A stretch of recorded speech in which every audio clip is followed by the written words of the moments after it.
All right, guys, so there's three main techniques that we're going to talk about when we're creating a bedding thicket. Again, this is like an average stocking rate of timber. We don't have too many trees.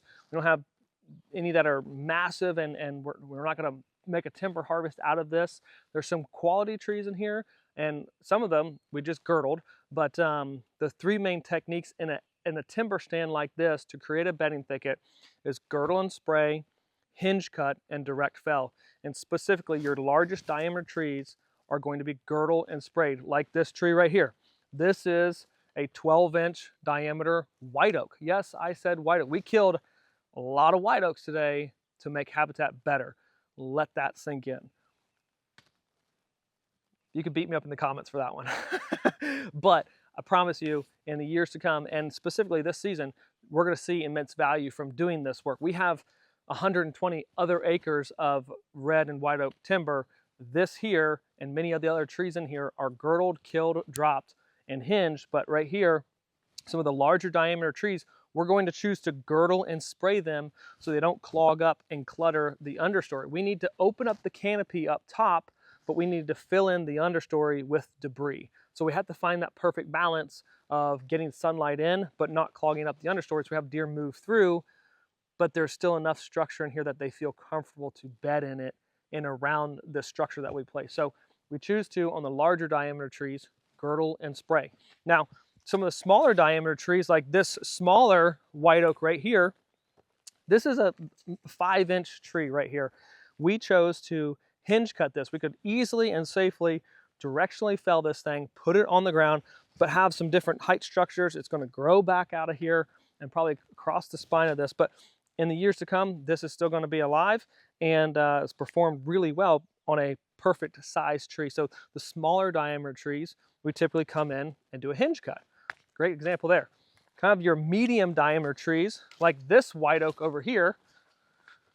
This is an 8, maybe 10-inch tree right here. This was flush cut. So now we've got different height structures that will come up out of this one versus the hinge. This is 8 inches off the ground, where that hinge was 3 foot off the ground, maybe 2.5 foot off the ground. So the growth rates and everything coming back out of them in the years to come is going to be different. Diversity, diversity, diversity.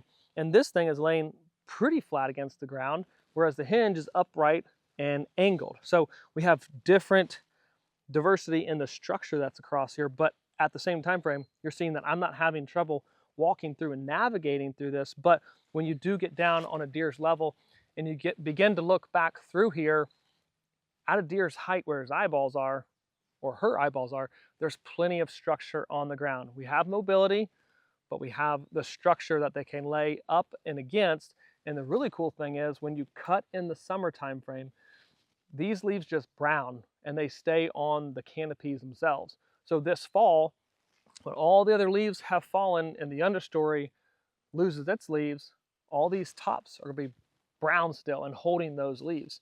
And so, you know, across much of the rest of this open forest that hasn't had TSI yet, and that was burned, this area is going to be the densest because of the structure, and then also because of choosing to do this bedding thicket in the summer time frame. It has direct correlation to this season, just a few months away.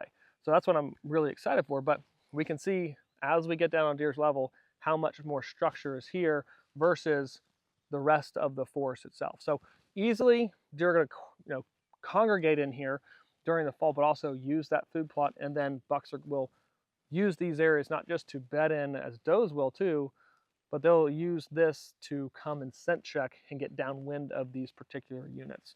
But we've got a lot of great vegetation coming back in the understory, a lot of herbaceous plants, some brambles, and some new saplings, and some of the fire that top killed the midstory, they're resprouting from the bases as well. So as much different structure and forages as you could imagine in a woodlot, it's happening right here on these acres.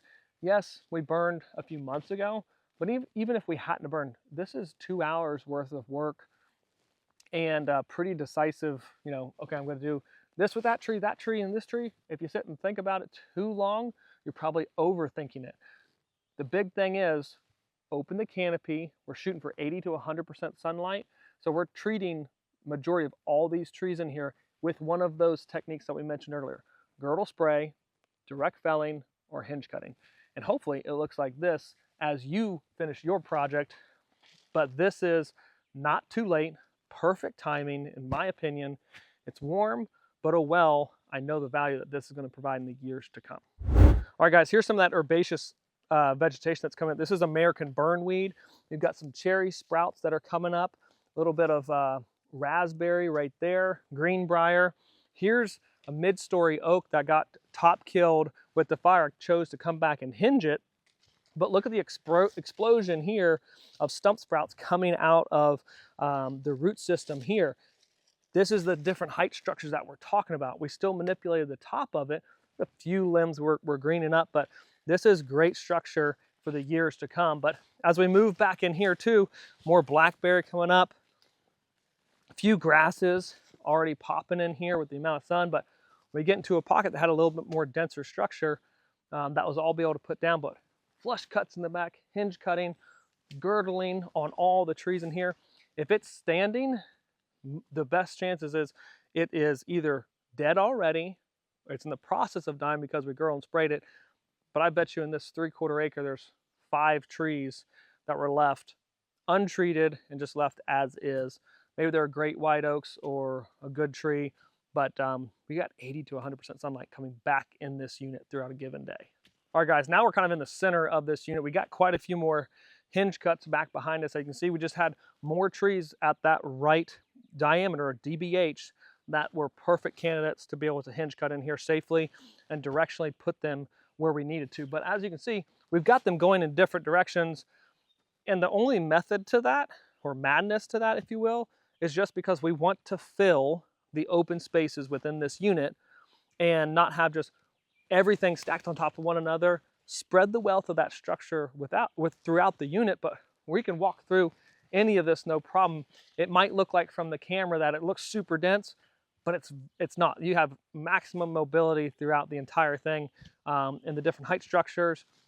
And the trees that you're seeing back behind me, again, they're either dead standing or they've been girdled in the process of dying. So we're gonna have plenty of sunlight in here to let it blow up, and this is gonna be a fantastic unit to hunt downwind of, or just set up in the food plot and let deer on this north slope of this point or south slope of this point. We've got a diverse food plot, perennial clover and fall annuals, about 80 to 100 yards back behind us to the east. I love this setup. 2 hours worth of work and this amount of value for years and years to come. I'll gladly spend 2 hours of good hard manual labor doing this type of work, knowing that I've got years of benefit and value coming out of it, rather than 2 hours trying to overanalyze my camera placement or mock scrapes at this time of the year. This right here is where habitat management and the rubber meets the road of value and your time well spent in the field.